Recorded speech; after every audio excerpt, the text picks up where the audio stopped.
Hari ini genap 8 tahun pesawat Malaysia Airlines penerbangan MH370 hilang daripada imbasan radar semasa dalam perjalanan dari Kuala Lumpur ke Beijing, China.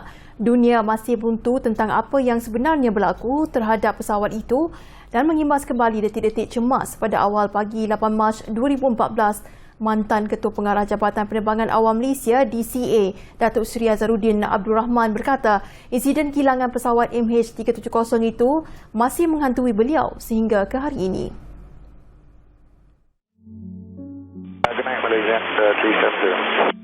Pesawat MH370 milik Malaysia Airlines hilang dari radar pada 8 Mac 2014 ketika dalam penerbangan dari Kuala Lumpur ke Beijing, China. Juruterbang MH370, Kapten Zahari Ahmad Shah, yang seolah-olah membayangkan ia adalah ucapan terakhir beliau, anak kapal dan penumpang sebelum meninggalkan tanah air. 8 tahun sudah berlalu. Banyak persoalan tentang tragedi kehilangan misteri MH370 masih belum terjawab. Keluarga 239 penumpang dan anak kapal pesawat MH370 masih menanti pengakhiran episod tragis itu.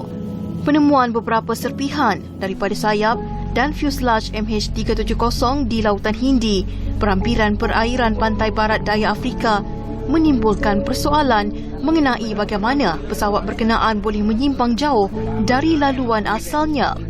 Bagi yang kehilangan orang tersayang, tempoh penantian bagi mendapatkan jawapannya adalah menyiksakan. Berkongsi pengalaman mengendalikan tragedi penerbangan terbesar dalam sejarah dunia itu, Datuk Seri Azharuddin berkata, kehilangan MH370 adalah pengalaman pahit dan amat sukar dilupakan sepanjang beliau menerajui DCA sejak tahun 2007 sehingga 2018. Pada awal pagi 8 Mac 2014, sebab saya bangun pagi untuk solat dan saya dapati dari telefon saya banyaklah miss call dan juga message dan semuanya mengatakan bahawa kehilangan pesawat macam mana boleh hilang dan inilah, dan saya tak dapat untuk baca semuanya, baca apa daripada pegawai saya yang mengatakan bahawa kita telah hilang satu pesawat MH370 Boeing 77 yang terbang daripada KLIA ke Beijing. Sepatutnya pagi itu pergi kenduri kahwin anak saya, jadi tak dapatlah. Sebabnya saya rasa ini pada baca semua tu, saya rasa ini ada satu insiden yang amat besar, yang lain pada lain, dan saya gegas mandi, siap minum segelas kopi dan terus pergi ke Sama-Sama Hotel. Sebabnya saya perlu ada di Sama-Sama Hotel untuk sidang akhbar yang pertama. Bercakap kepada Bernama TV, Datuk Seri Azharuddin berkata, sidang akhbar pertama di Hotel Sama-Sama pada 8 Mac 2014 masih segar dalam ingatan beliau dengan beratus-ratus wartawan dan jurukamera berkumpul di auditorium hotel itu. Bila kita masuk sahaja Dewan Auditorium Sama-Sama Hotel tu, berderau jugalah di rumah. Bukannya berpuluh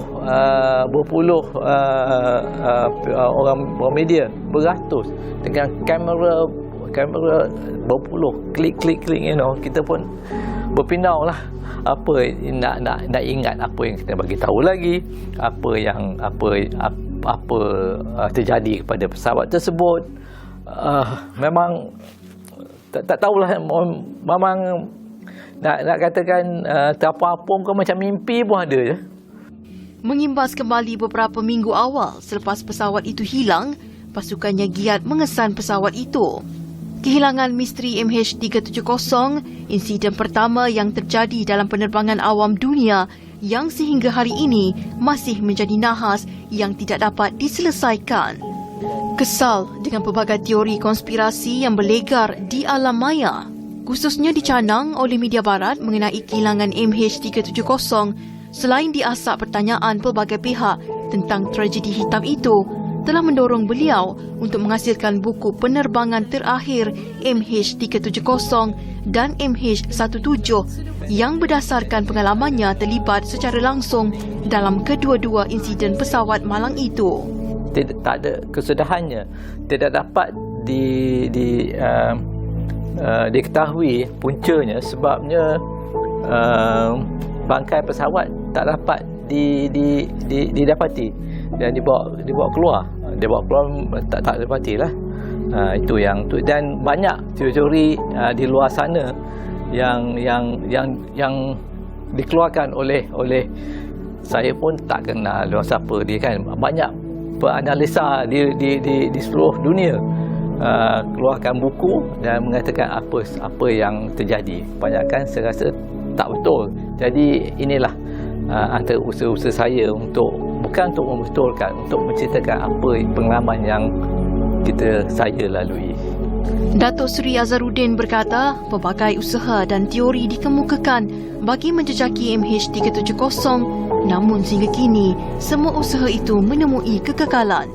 Baru-baru ini Ocean Infinity memberi bayangan kemungkinan untuk kembali semula ke lautan dalam misi pencarian MH370. Ketua Pegawai Eksekutifnya, Oliver Plunkett, kini sedang mempersiapkan kapal pencarian yang dilengkapi dengan sistem pengesanan yang lebih canggih berbanding sebelum ini. Ocean Infinity juga bersetuju dengan syarat sebelumnya, iaitu tiada bayaran dikenakan sehinggalah mereka menemukan pesawat tersebut. Bagaimanapun katanya ia tertakluk kepada persetujuan oleh pihak kerajaan Malaysia sama ada membenarkan usaha pencarian tersebut atau tidak yang mungkin akan dilakukan menjelang 2023 nanti. Misteri kehilangan pesawat Malaysia Airlines MH370 bermula setelah ia hilang ketika dalam penerbangan dari lapangan terbang Kuala Lumpur KLIA ke Beijing pada 8 Mac 2014. Bagaimana dan mengapa pesawat canggih Boeing 777 yang membawa 227 penumpang dari pelbagai negara dan 12 anak kapal itu hilang tanpa dapat dikesan radar terus menjadi teka-teki sehingga ke hari ini di sebalik pencarian besar-besaran yang pernah dilakukan dalam sejarah penerbangan. Good night, Malaysia 370.